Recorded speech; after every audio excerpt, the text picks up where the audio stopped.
Outside, Mr. Carson said, without even turning to look at me. Interns don't sit with executives. He said it loud enough for the others to hear. His voice dripped with condescension, the kind that cuts not because of volume, but because of certainty, as if he was so sure I didn't matter. Before we begin, drop a comment and tell us where are you from and from which city you're watching our videos? And after watching the whole video, don't forget to tell us, what would you do in this situation? Be honest, tell me in the comments below. We read every comment. Let's begin. The room laughed. Polished shoes shuffled over high-gloss marble as the door shut, sealing off the heavy conference room. The kind with walls thick enough to keep secrets. Glass doors tinted just enough to remind those outside where they didn't belong. I stood still in the hallway, holding the tray of coffees no one asked for, trying not to let my fingers tremble. I could still feel the burn from the paper cup's heat, but what stung more was the smug smirk Carson gave me just before turning his back. What they didn't know was this. I wasn't just the intern. I wasn't even here to learn. I owned 38% of the company they were so proud to represent. Silently, I pulled out my phone. I tapped one number. It rang twice. Mr. Ellison, I said calmly. Initiate the restructure now. Send the email. And make sure Carson reads it before the meeting ends. Yes, Ms. Gray, he replied, without hesitation. I didn't even hang up. I just stared at the frosted glass door of the conference room, my own reflection staring back at me. Auburn hair pulled into a low bun, business casual blouse they thought made me look junior. I looked like I didn't belong there. That was intentional. 10 minutes later, the door opened. A young assistant in heels too tall and voice too nervous poked her head out. Ms. Gray? They want you inside. I walked in, not slowly, not timidly. I walked with precision. Carson looked up, confusion on his face. Around the room, the senior executives looked uncomfortable. A few checked their phones. One had already started sweating. Ms. Gray, Carson began, trying to reassert control. I pulled out the chair at the head of the table and sat. Carson stopped mid-sentence. No one dared speak. I reached into the folder I brought, not a resume, but the documents proving my recent acquisition, enough shares to outvote every single board member sitting at that table. The silence? It was golden. My name is Emery Gray, I said, calm but sharp. I've been here for the past 6 months under observation as an intern. But after this morning's board approval and restructuring, I'm now the acting executive vice president and the largest stakeholder in this company. Carson's face drained of color. You'll find new reporting structures in your inbox, I continued. And Mr. Carson, I'm afraid your position has been reassigned. Effective immediately. He laughed once. A short, stunned bark. You're kidding, he said, eyes darting to the others. This is a joke. She's just a intern. I tilted my head. That was your word. I was actually sent by my father's estate, David Gray. Perhaps you remember him. Co-founder. Retired before your time. The room went still. One man slowly took off his glasses. Another let out a breath he didn't know he'd been holding. Carson sat back in his chair. You played us. No, I said, folding my hands. I observed you. There's a difference. There was a certain kind of pleasure in watching arrogance unravel in real time. His face flickered with disbelief, panic, and then desperation, all in the span of seconds. I worked my way up for 10 years, he muttered. And you just inherited your seat. I didn't inherit my voice. I cut in. That I earned. You taught me something in the last 6 months. How not to lead. And now I get to fix what you broke. No one dared to laugh this time. I looked around the room. Let's begin. The room was still frozen when I clicked the remote and the company's latest quarterly numbers appeared on the screen. No one dared to speak, not even to whisper. I didn't give them time. Let's not waste time pretending we're here for a casual update, I said. This company is bleeding internally, and it's not from external market pressure. It's from mismanagement, outdated thinking, and unchecked egos. I stared directly at Carson. He flinched. The screen changed. A pie chart. One glaring red segment. This department, I pointed, has lost over $14 million in the last 3 quarters, despite budget increases. Care to explain, Mr. Carson? He started to speak, Then stopped. His jaw tensed. No more cocky comebacks. No more smug leadership.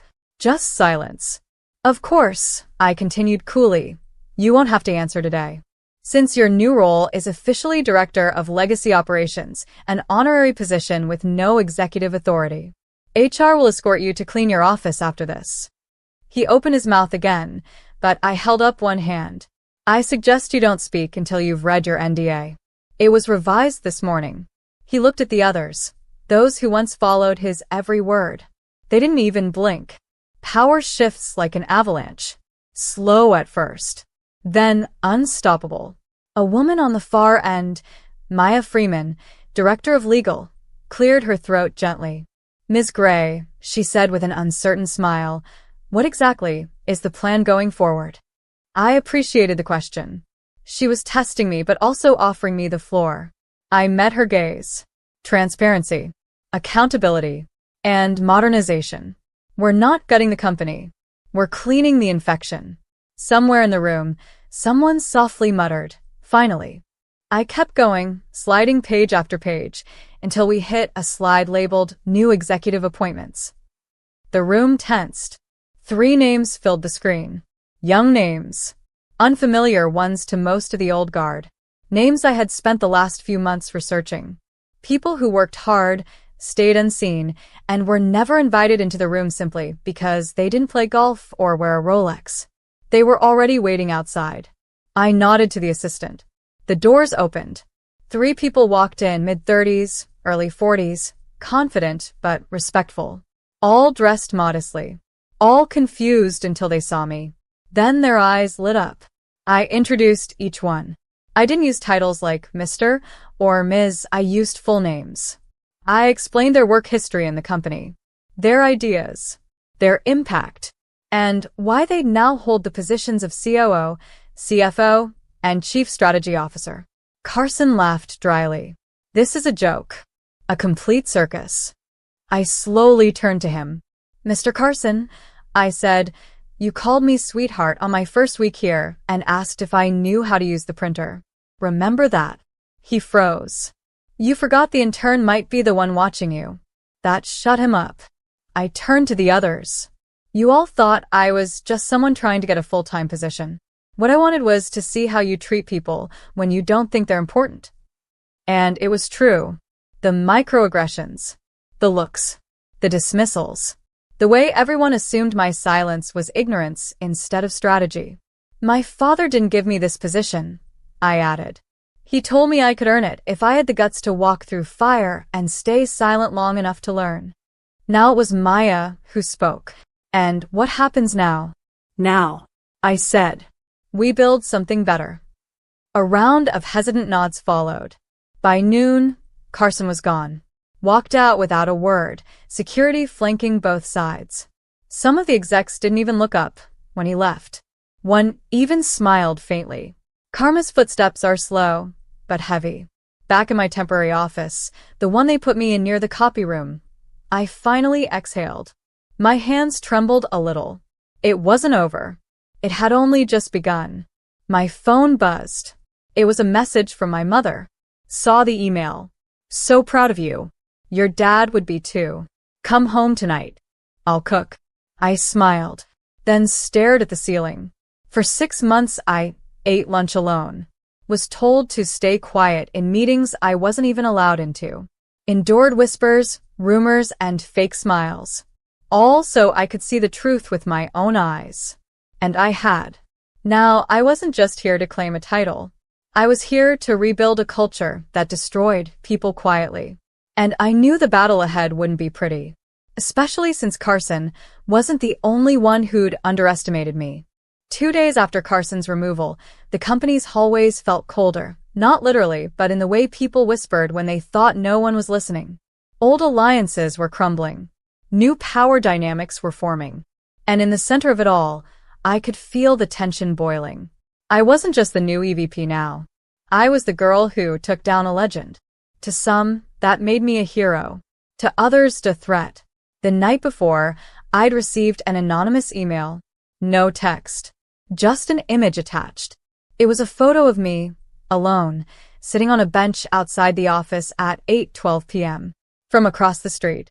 From a low angle. I hadn't noticed anyone. Beneath it was a single line. You should have stayed in your lane. I didn't forward it to security. Not yet. I didn't want to play scared. But I also didn't want to be naive. Carson had connections. Deep ones. I knew he wouldn't just slink off into irrelevance. That morning, I walked into the boardroom early. My 3 new executives were already there. Elijah, strategy, Nina, finance, and Theo, operations. They looked up, alert and focused.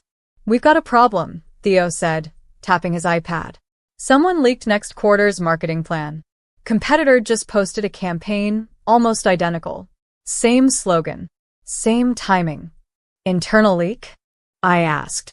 Has to be, Elijah replied. Only a dozen people had access. One of them is still loyal to Carson. I didn't react outwardly, but my stomach twisted. Of course he wouldn't go quietly. Do we have a trace? Not yet, Nina said. But we've locked files moving forward. Whoever it is, they underestimated our forensics team. I leaned forward. Then let's hit back. Quietly. No panic. We're not victims.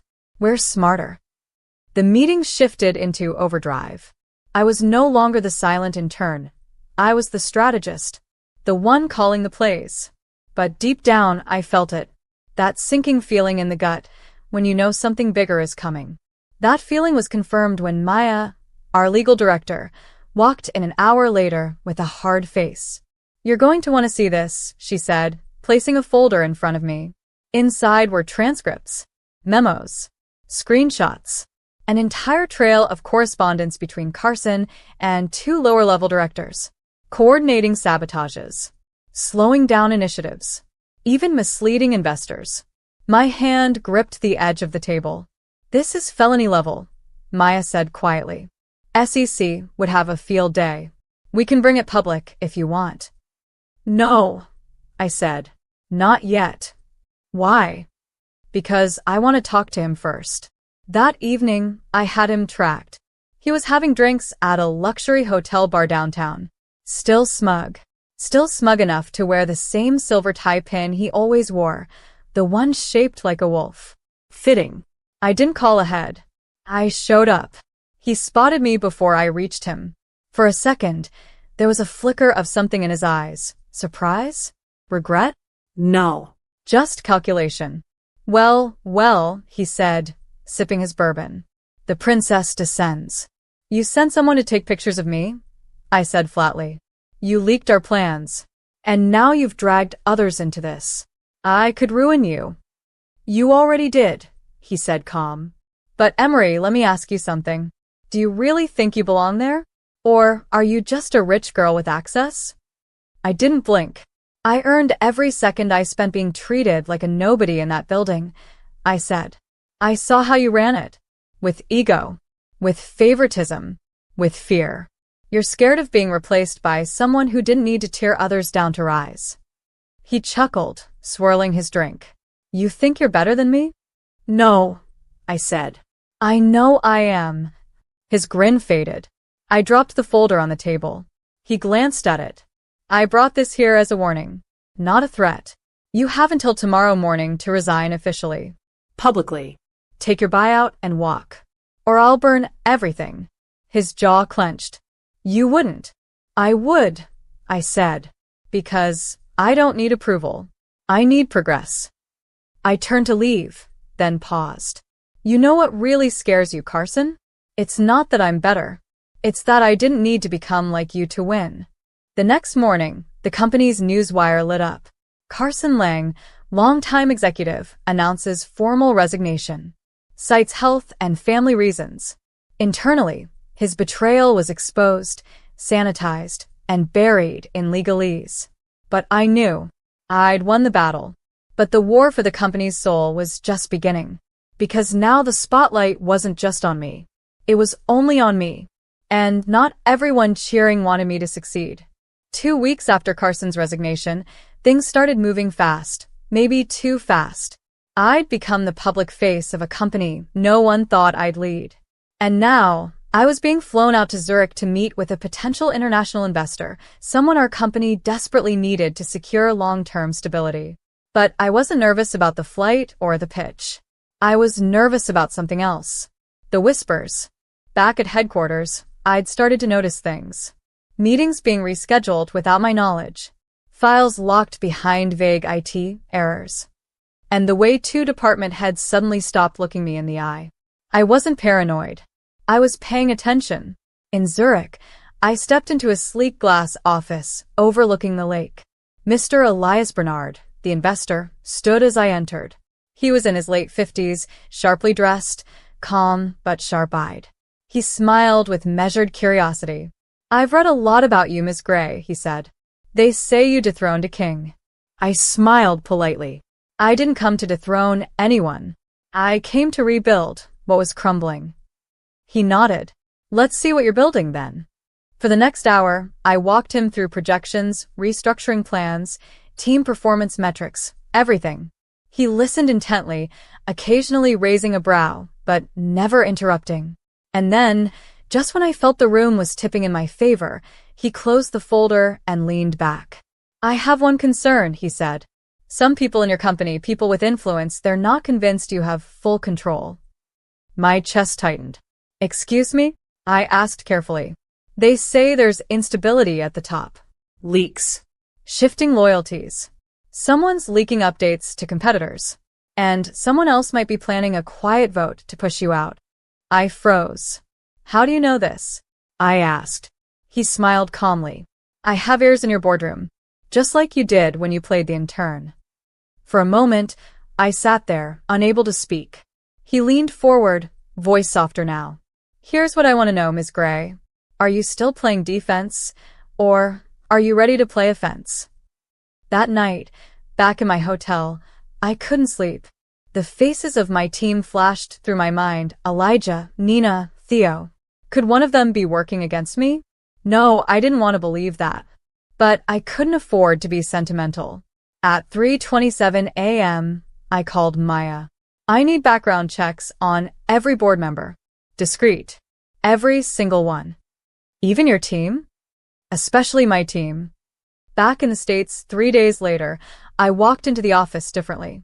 Not as Emery the intern. Not even as Emery the EVP. I walked in like a woman with fire behind her eyes. I found Elijah in the hallway. His face lit up. "Zurich went well?" "It did," I said. "But I've learned something. There's still a snake in this building." He went pale. "Wait, you think?" "I don't know who yet," I said. "But I'm watching. And I'm done giving second chances." Later that afternoon, Nina barged into my office, breathless. "You need to see this," she said, throwing down a folder. Inside were printed emails, dozens of them. Someone using a proxy server. Secret communications between a senior VP and our rival firm. And the last one? From Theo. It read, "She's too emotional to last. Let me get her out of the way, then you'll get what you want." I sat still. "Emery," Nina said softly. "He's been feeding them updates for months. He was loyal to Carson. This isn't just competition. This is sabotage." I didn't cry. I didn't yell. I just nodded. Then I picked up the phone. "Security? Please escort Mr. Theo Grant to conference room 7. Do not let him access any devices. And make sure the cameras are recording." I hung up. War had officially begun. The air in conference room 7 was thick. Not with noise, but with betrayal. Theo sat across from me, arms crossed, jaw tight. Security stood behind him, silent and still. He hadn't spoken a word since I walked in. I placed the folder of printed emails on the table. He didn't even look at them. "You could have come to me," I said. My voice was calm, but each syllable hit like glass under pressure. "You sat beside me for months. Helped me rebuild this company. Why?" He gave a small, humorless laugh. "You really don't get it, do you?" "I'd like to." "You came in and turned everything upside down," he snapped. "You didn't earn your seat. You dropped in like some silent angel with shares and secrets. I've worked here for 12 years. I bled for this place. And that justified betraying it. I didn't betray the company, he growled. I betrayed you. Silence. I leaned back slowly. That's worse. His eyes burned with resentment. You were never one of us. You were pretending, acting like you were learning, observing, but all you were doing was waiting to crush the old guard.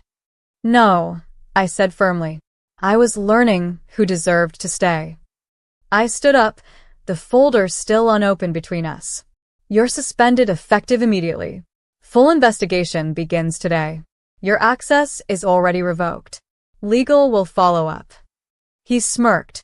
You think this makes you a leader? You think this makes you strong? I stepped closer. I think loyalty is earned. You gave yours to a man who is rotting this company from the inside. You chose the past. I'm building the future. 2 days later, the emergency board meeting was called. The room was quiet. Everyone tense. Even Maya looked rattled. This was it, the vote. Whether I would remain in control or be voted out in a whisper campaign fueled by old grudges and new fears. One by one, board members entered and took their seats. Most didn't look at me. Some offered forced nods. Others, nothing at all. The chairman, a neutral figure from the Gray Family Trust, stood up. We're here to discuss the motion brought forward by Vice Chair Ralston regarding Ms. Emery Gray's leadership. I cut in. Before that, I said, standing, I have something to share. I handed out sealed packets. Inside, Theo's leaked emails, transcripts, communications with rival execs, and statements from Nina and Elijah, sworn under penalty of perjury. There was no yelling, no outrage, just silence followed by a single sentence from the chairman. Mr. Grant has been permanently removed. The motion to challenge Ms. Gray's leadership is nullified. Someone clapped. Just once. Then another. And then the room shifted. That night, I stood in the lobby alone. Same glass walls. Same marble floors. Except this time, I wasn't the intern holding coffees. I was the one everyone now respected and feared. The whispers had stopped. The looks had changed. But my heart still raced. Because power isn't something you claim once. It's something you earn over and over, and I knew tomorrow would be another war. As I stepped outside, my phone buzzed. It was a message from Elijah. You didn't just save the company. You changed it. Proud to follow your lead. And another from Maya. You didn't become Carson. That's the win. I looked up at the city skyline. They told me to wait outside the conference room because interns don't sit with executives. But now? Now I own the room they tried